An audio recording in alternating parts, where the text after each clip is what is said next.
తెలుగు రాష్ట్రాల్లో అతిపెద్ద lift manufacturer lifts ట్రై.com dealership కూడా ఇవ్వబడును. భార్య కాపురానికి రావడం లేదనే మనస్తాపంతో భర్త గొంతు కోసుకుని ఆత్మహత్య చేసుకున్న ఘటన నంద్యాల జిల్లా కొలిమిగండ్ల మండల కేంద్రంలో చోటు చేసుకుంది. కొలిమిగండ్ల మండలం వెలవం గ్రామానికి చెందిన మద్దిలేటికి అనంతపురం జిల్లా తాడిపత్రి మండలం వెంకటాంపల్లె గ్రామానికి చెందిన బానుతో 4 ఏళ్ల క్రితం వివాహం జరిగింది. వీరికి మునాఫ్ అనే కుమారుడు ఉన్నాడు. అయితే వీరు కొన్నాళ్లు బాగానే ఉన్నారు. ఇక గతేడాది పుట్టింటికి వెళ్లిన బాను తిరిగి రాలేదు. దీంతో 3 రోజుల క్రితం భార్య దగ్గరకు వెళ్లొచ్చాడు. అయినా భార్య కాపురానికి రాలేదనే మనస్తాపానికి చెందిన మద్దిలేటి బ్లేడ్ తో గొంతు కోసుకుని ఆత్మహత్య ప్రయత్నానికి పాల్పడ్డాడు. దీంతో తీవ్ర రక్తస్రావంలో పడి ఉన్న మద్దిలేటిని కుటుంబ సభ్యులు స్థానిక ప్రభుత్వ ఆసుపత్రికి తరలించారు. నా పేరు డాక్టర్ అభినయ్.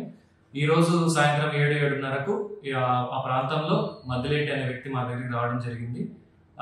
తన భార్య 3 సంవత్సరాల నుంచి తన దగ్గరికి రాకుండా ఉన్నందుకు మనస్తాపం చెంది బ్లేడ్ తో తనందుకు తానే గొంతుని కోసుకోవడం జరిగింది. బాగా ఎక్కువ రక్తస్రావంతో ఇబ్బంది పడుతున్నప్పుడు వాళ్ళ కుటుంబ సభ్యులు చూసి 108 అంబులెన్స్ ద్వారా ఒక సామాజిక ఆరోగ్య కేంద్రానికి తీసుకురావడం జరిగింది. ఇక్కడ ఆయన రక్తస్రావాన్ని ఆపేసి నీట్గా క్లీన్ గా సూచరింగ్ చేసి ప్రాణాపాయం నుంచి కొంచెం తప్పించగలిగాము. ప్రస్తుతానికి ఆయన కండిషన్ బాగానే ఉంది. దీనికి తగ్గట్టుగా పోలీసులు దర్యాప్తు చేస్తున్నారు.